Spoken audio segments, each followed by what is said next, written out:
बिस्मिल्लाहिर्रहमानिर्रहीम। मेरा नाम वकास है और मैं लाहौर के एक करीबी गांव में रहता था। और फिर जिंदगी ने कुछ अजीब व गरीब से पलटे खाए कि मैं दुबई के सहरा में आज यूं बेयारो मददगार पड़ा हूं। जिंदगी के अनगिनत साल गुजर गए थे और अब एहसास हो रहा था कि जैसे मैंने अपनी जिंदगी के तमाम सालों को ज़ाया कर दिया हो। मैंने जिंदगी से हमेशा यही सीखा है कि हम कभी भी मुजरिम को सज़ा नहीं देते, बल्कि हमारी सज़ाओं के मुस्तहिक कोई और ठहराए जाते हैं और सज़ाएं किसी और के हिस्सों में आ जाती हैं। मैंने जब आंख खोली, बल्कि जब मैंने होश संभाला, तो मैंने अपने घर में हमेशा पानीपत का सजा हुआ मैदान देखा था। अव्वल तो नाश्ते की मेज़ पर रोज़ एक जंग छिड़ी होती थी। अगर ऐसा मुमकिन ना होता तो रात के खाने पर तो ये महफिल ज़रूर लगा करती थी। हम सब भी इसके आदी हो चुके थे। हमें अब इस चीज़ से फ़र्क नहीं पड़ता था। वक्ती तौर पर परेशान होते थे, मगर उसके बाद सर झटक कर हम अपने कामों में लग जाया करते थे। दरअसल किस्सा कुछ यूं है कि मेरे अब्बा ने 2 शादियां की थी। सुनने में ये भी आया है कि अब्बा ने दोनों से पसंद की शादी की है, मगर अब्बा के रवैये से तो यही लगता है कि वो दोनों के साथ ज़बरदस्ती ही ब्याहे गए थे, क्योंकि पसंद की शादी के बोल अच्छा नहीं होते जो अब्बा के 2 बीवियां होने के बावजूद थे। उनकी 2 शादियां हो चुकी थी और उन दोनों बीवियों से 2-2 बच्चे भी थे, जबकि अब वो तीसरी शादी के लिए पर तोल रहे थे। दोनों बीवियों में उतना ही इत्तेफाक था जितना कि 2 सूत्रों के दरमियान होता है। वैसे तो दोनों के दरमियान कभी भी किसी भी बात पर इत्तेफाक नहीं होता था, चाहे दूसरी को मालूम हो जाए कि मैं गलत हूं, और गलती पर डटना भी गलत बात है। तो इसके बावजूद भी वो इस बात पर फकत इसलिए डट जाया करती थी क्योंकि सीधी बात पर उसके मुकाबिल सौतन हुआ करती थी। जबकि उन दोनों में इत्तेफाक फकत उस वक्त होता था जब बात अब्बा के माशूकों की आया करती थी। उसके अलावा उन दोनों के दरमियान हर वक्त लड़ाई हुआ करती थी, मगर जब भी अब्बा के बारे में बात होती तो दोनों डट जाया करती थी और अपनी बात से पीछे नहीं हटती थी। शायद यही वजह थी कि अब्बा अभी तक कोई तीसरी इस घर में नहीं ला सके थे, क्योंकि उनको अच्छी तरह इल्म था कि वैसे तो उनकी बीवियों में इत्तेफाक नहीं है, लेकिन तीसरी बीवी अगर उन्होंने लाई तो वो उसको पहले ही रोज या तो रंडवा कर देंगी या उसे बेवा कर देंगी। लेकिन जब मोहल्ले में से कोई दूसरा आकर कहता कि तुम दोनों बीवियों के होते हुए भी तुम लोगों से एक शौहर कंट्रोल में नहीं आता, तो वो दोनों एक दूसरे पर इल्ज़ाम लगाना शुरू हो जाया करती थी कि इसकी लापरवाही की वजह से ये सब हो रहा है। तो कभी कहा जाता कि फ़कत इसकी वजह से वो बदला ले रहा है, यानी वो किसी भी तरह इल्ज़ाम एक दूसरे पर डालकर खुद को बरीउल ज़िम्मा करार दे दिया करती थी। अब एक ही एक दुकान थी और उसी से घर का खर्चा वगैरह चल रहा था। वो दोनों बीवियों को अलहदा कर चुके थे और 2 पोर्शन मौजूद थे, मगर फिर भी वो एक दूसरे से चौंच लड़ाए बगैर नहीं रह सकती थी। पहले तो मुझे अब्बा पर गुस्सा आया करता था कि आखिर वो सुकून बाहर क्यों तलाश करते हैं, मगर फिर मुझे भी समझ आ गया कि जब 2 बीवियां हर वक्त घर में चौंचे लड़ाती रहें और चकचक होती रहे तो मर्द घर में कभी भी नहीं रहेगा, क्योंकि मैं भी इन लड़ाइयों और झगड़ों से बचने के लिए अपना ज़्यादातर वक्त बाहर ही गुजार दिया करता था। मेरी बाकी बहन भाइयों के साथ कुछ खास बनती भी नहीं थी। मैं खामोशी के साथ अपनी ज़िंदगी गुजार रहा था और वैसे भी बहुत ज़्यादा कम गो था। इसी वजह से मेरा किसी से बात करने को दिल नहीं करता था। लेकिन अगर मैं घर में कभी रहता तो मेरी उनके साथ लड़ाई ही चलती रहती थी, क्योंकि वो सब शोर करने और शोर सुनने के आदी हो चुके थे। ज़रा सी बात करने के लिए उनको ऊंची आवाज़ में बात करनी पड़ती थी और मुझे ये सब बिल्कुल गवारा नहीं था। इसी वजह से मैं भी अक्सर उन लोगों के साथ तल्ख कलामी से बात कर लिया करता था। तो इस वजह से सब मुझे यही कहते थे कि ये बिल्कुल अपने बाप पर चला गया है, अपने बाप की कमी बिल्कुल महसूस नहीं होने देगा। और जाने क्यों मुझे यह हवाला बिल्कुल भी अच्छा नहीं लगता था। यूं ही बड़ा होने लगा। गवर्नमेंट स्कूलों में पढ़कर उन जैसी ही खूबियां मेरे अंदर भी आ चुकी थी। जैसे वो जाहिल गवार हुआ करते थे, वैसे ही मुझ पर भी तालीम ने कोई खास असर नहीं छोड़ा था। वैसे भी तालीम कहाँ मुझ पर असर छोड़ती, जब मेरे घर का माहौल ही ऐसा था कि जिसकी मिसालें कहीं पर भी नहीं मिलती थी। उसके बाद गली मोहल्ले के लड़कों के साथ उठने बैठने लगा और हमारी कुछ यूं टीमें बनने लगी कि एक तरफ टीम का डॉन मैं था तो दूसरी मुखालिफ पार्टियां, और यूं हमारी लड़ाइयां भी होने लगी। मुझे खुद इल्म नहीं कि कब से स्कूल से ही मेरे अंदर ये आदत आ गई थी कि अगर कोई मेरे बाप के खिलाफ बात करने की कोशिश करता कि मेरा बाप ये कर रहा है वो कर रहा है, तो मैं उसको मारने मरने पर तो लाया करता था। घर में मैं बाप से बात नहीं करता था, क्योंकि मुझे जाने क्यों अपने बाप से नफरत सी होने लगी थी। मैं हमेशा से वक्त का शिकवा किया करता था कि मेरे बाप ने कभी भी मुझे अपना वक्त नहीं दिया था। अम्मा हर वक्त अपनी सौतन को नीचा दिखाने की कोशिशों में लगी रहती और बाप किसी तरह वक्त घर से बाहर गुजर जाए, यही कोशिश किया करता था। उन्होंने कभी भी अपने बच्चों के मुतालिक जानने की कोशिश ही नहीं की थी कि वो क्या चाहते हैं या क्या उनकी ख्वाहिशात हैं, बल्कि उनको लग रहा था कि बच्चों को महज खाना पीना देना ही उनकी जिम्मेदारी पूरी करने के बराबर है। उनको अपने हुकूक व फ़राइज़ से कोई लेना देना नहीं था। उन्हीं दिनों ये बात गर्दिश करने लगी कि अब्बा तीसरी शादी करने के लिए पर तोल रहे थे, और ये बात मेरी सौतेली माँ को कहीं से मालूम हो गई। वो अब्बा से थोड़ी सहम कर रहा करती थी। अम्मा से वो जितनी भी लड़ाइयाँ कर लेती, मगर अब्बा के सामने बोलने की उसके अंदर हिम्मत बिल्कुल भी नहीं थी, क्योंकि अब्बा एक झापड़ लगाकर उसको खामोश करवा दिया करते थे। वो बहुत डरपोक थी, जबकि उसके मुकाबले में मेरी अम्मा बहुत बहादुर थी। शायद यही वजह है कि खानदानी औरत हमेशा डटकर मुकाबला करती है। उसको मालूम होता है कि उसके साथ एक नहीं, घर के सारे अफराद खड़े होंगे।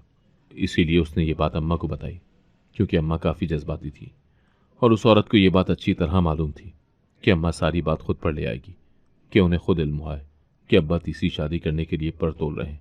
वो कभी भी सौतेली माँ पर बात नहीं आने देगी। यानी वो अब्बा को यह तासुर देना चाहती थी कि अगर तुम नहीं बताओगे तो देखो, फिर भी मुझे ये बात पता चल चुकी है। जबकि मुझे पता था कि ऐसा करने का मतलब यह है कि अपने पाँव पर कुल्हाड़ी मार दी जाए। उसने हमेशा ही मेरी माँ का यूं ही इस्तेमाल किया था।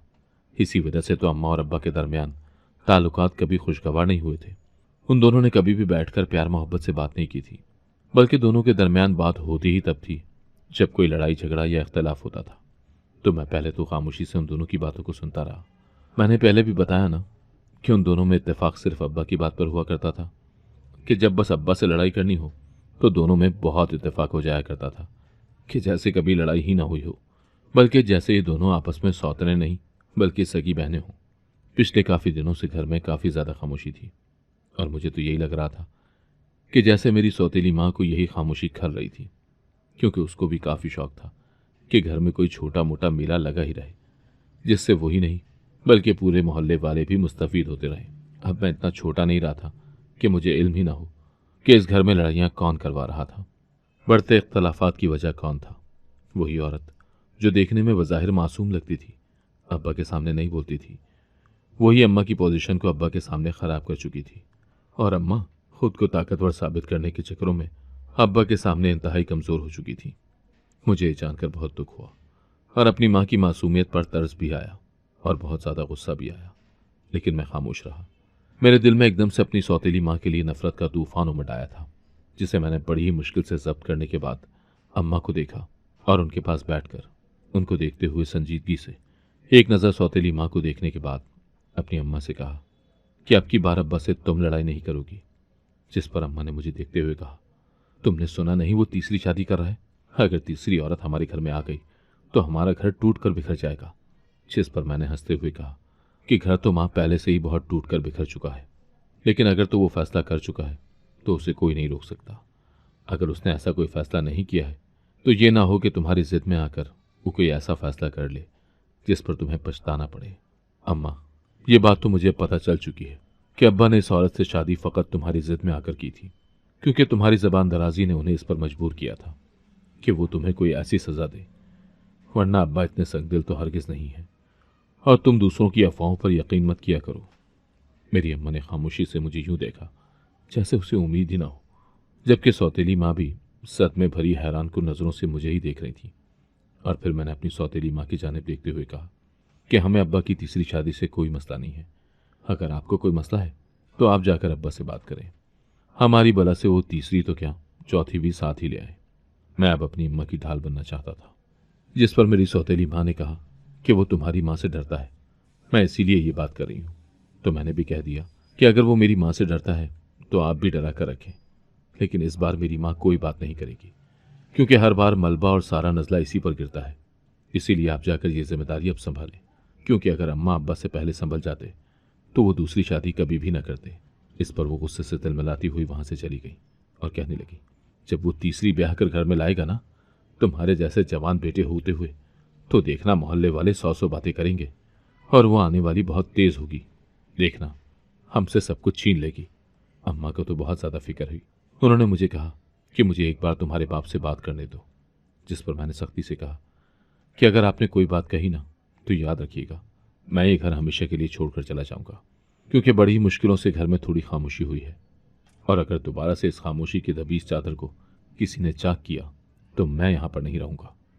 उसके बाद काफ़ी दिन खामोशी के साथ ही गुजर गए थे। अब्बा की शादी वाला मामला भी बैठ गया था। वैसे आपस की बात है, अब तो मैं इंतज़ार कर रहा था कि अब्बा तीसरी ले ही आए, ताकि हमें भी इल्म हो कि हर वक्त कौन है जिसने इस घर के हालात जानते हुए भी अब्बा के साथ रहने की हामी भर ली।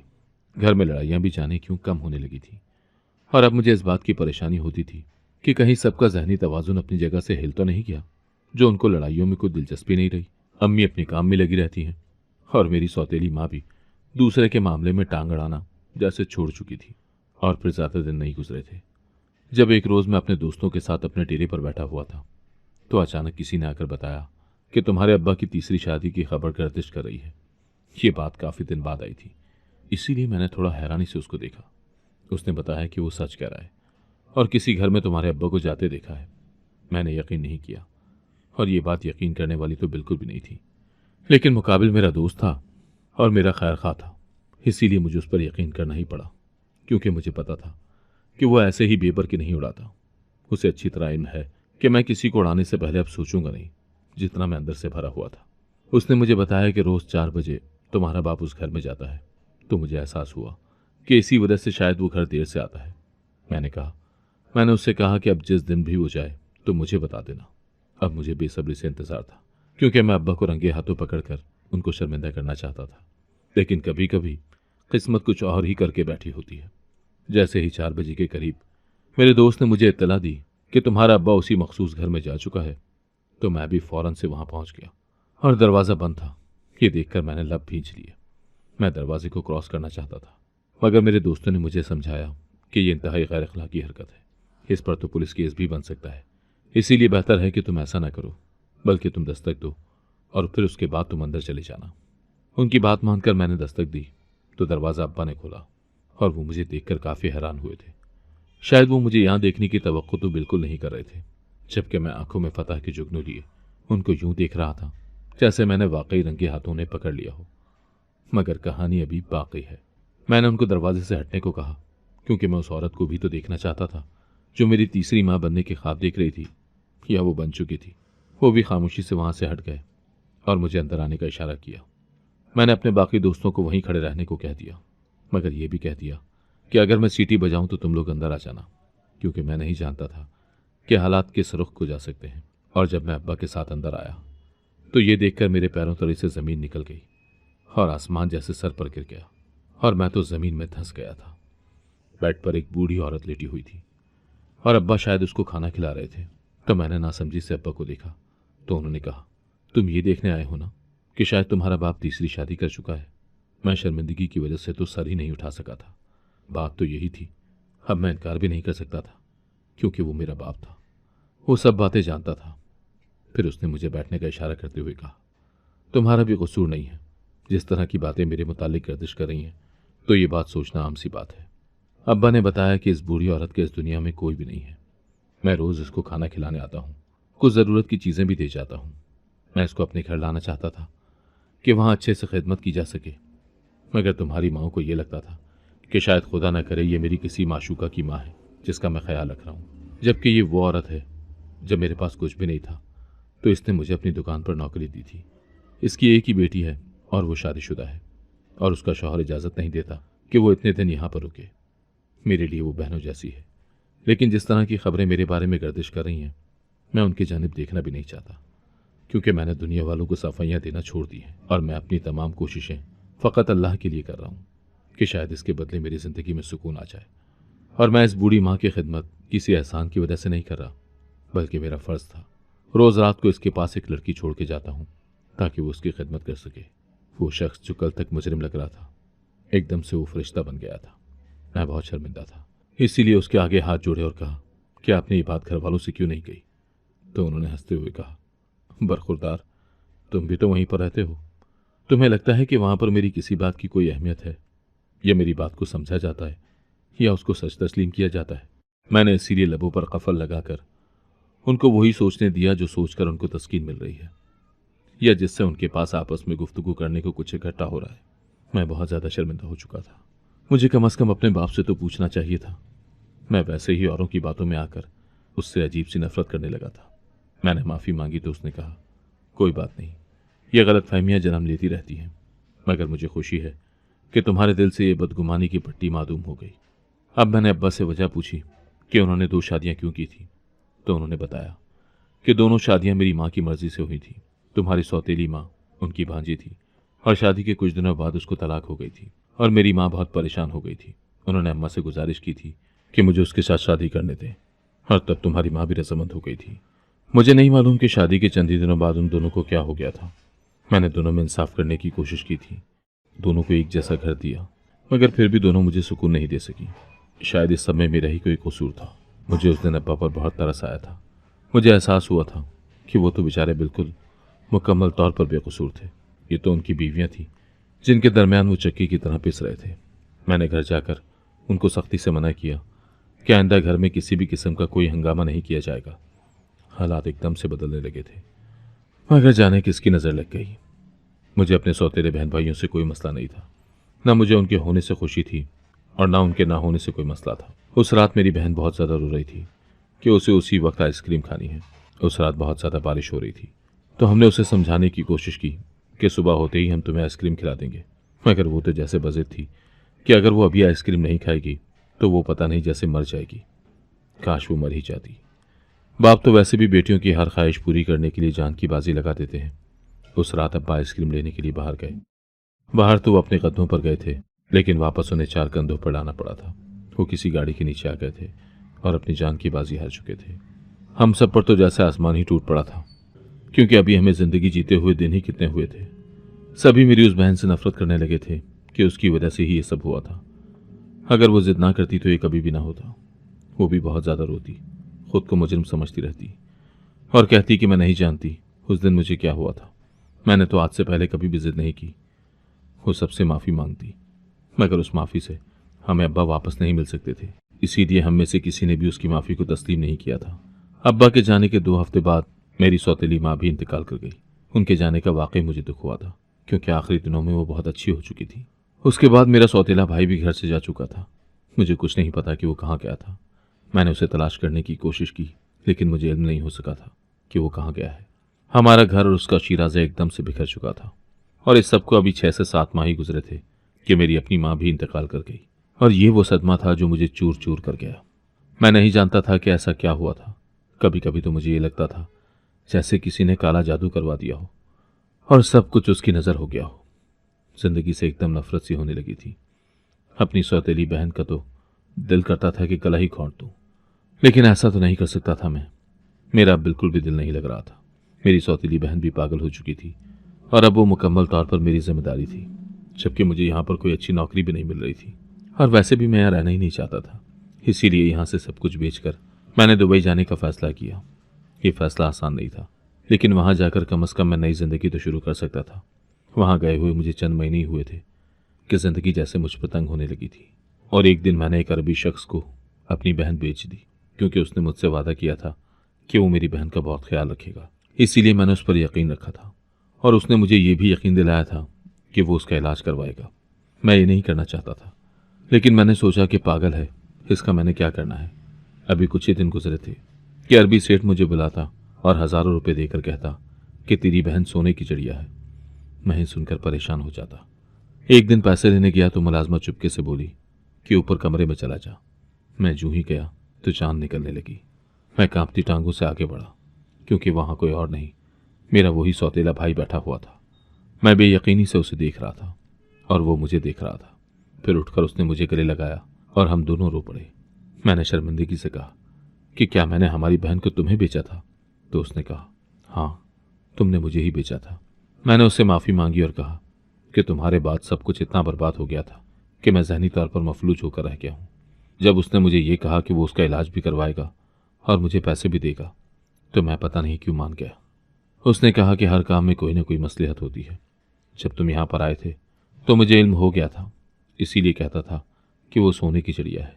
शायद तुम आकर जाने की कोशिश करोगे, मगर तुम तो अपनी उलझनों में उलझे हुए थे। इसीलिए मैंने इस बार तुम्हें पैसे नहीं भिजवाए ताकि तुम यहाँ आकर मुझसे मिलो। मैं सुनकर उसके आगे हाथ जोड़कर कहने लगा कि मुझे माफ़ कर दो, मैं वाकई बहुत ज़्यादा थक गया हूँ। तुम जानते हो ना कि अब्बा के बाद जैसे सब कुछ एक ही झटके में ख़त्म हो गया था। फिर उसने कहा, फिक्र करने की ज़रूरत नहीं है, मैं तुमसे कह रहा हूँ ना कि हर काम में कोई ना कोई मसलहत छुपी होती है, और इसमें यही था। उसके बाद मैंने उससे कहा कि हमारी सौतेली बहन कहाँ है, तो उसने बताया कि उसका इलाज चल रहा है। वो बहुत ज़्यादा डिप्रेशन में चली गई है। हमने भी तो हर इल्ज़ाम उस पर डाल दिया था ना, जबकि हमें ये बात समझनी चाहिए थी कि किस्मत में जो लिखा हो उसका कोई न कोई जरिया किसी न किसी तरह बन ही जाता है, जबकि हम लोग किसी को इल्ज़ाम देते हुए ये नहीं सोचते कि वो बेचारा खुद भी किस किस्म की जहनी हालत से गुजर रहा होगा। मैंने उसकी बात को समझते हुए कहा कि तुम बिल्कुल ठीक कह रहे हो। उसके मिल जाने पर मैं बहुत ज़्यादा खुश हो रहा था। यूं लग रहा था जैसे पहले भरी दुनिया में तन्हा हो गया था और अब मुझे सब कुछ मिल गया हो। उसने बताया कि जब वो यहाँ पर आया तो उसने किसी की मदद की थी। उस बूढ़े अरबी ने अपनी सारी जायदाद उसके नाम लिखवा दी थी, क्योंकि उसके ख़ानदान में उसके अलावा कोई भी नहीं था। उसने कहा, मैं तुम्हें बुलाना चाहता था, इसी वजह से तो मैंने इस दोस्त के ज़रिए तुम्हारे जहन में ये ख्याल डाला कि तुम्हें दुबई आ जाना चाहिए, क्योंकि मुझे लगा था कि अगर मैं तुम्हें बराह रास्त बुलाऊंगा तो तुम शायद आने से इनकार कर दो। मुझे वो दिन याद आया जब हमारा एक दोस्त मुझे बहुत ज़्यादा इस बात पर उकसा रहा था कि मुझे यहाँ की सारी दौलत यानी घर और दुकान वगैरह बेचकर दुबई शिफ्ट हो जाना चाहिए, और मैं उसी की बात मानकर यहाँ आया था। मैं बहुत खुश हुआ था और फिर उससे वापसी की इजाज़त मांगी तो उसने कहा, अब कहाँ की वापसी, अब ये तुम्हारा घर है और तुम्हें यहीं पर रहना चाहिए। तो मैंने इनकार करते हुए कहा कि नहीं, हम दोनों मिलते रहेंगे, लेकिन मैं यहाँ पर नहीं रहना चाहता, क्योंकि इस पर सिर्फ तुम्हारा हक है। जिस पर उसने कहा कि बिल्कुल भी नहीं, इस दौलत पर हम दोनों का हक है और ये शायद हम दोनों के सब्र की सूरत में ही हमें मिली है। उसने मुझे राज़ी कर लिया था और फिर हालात जैसे एकदम से बदल गए। मेरी बहन भी ठीक हो गई और हम तीनों हंसी खुशी रहने लगे थे। अगर आपको आज की कहानी पसंद आई है तो वीडियो को जरूर लाइक कीजिएगा और अपने दोस्तों के साथ भी शेयर कीजिएगा। और हाँ, अगर आपने अभी तक हमारा चैनल सब्सक्राइब नहीं किया तो जरूर सब्सक्राइब करें। मिलते हैं कल एक नई और दिलचस्प कहानी के साथ। अल्लाह हाफिज।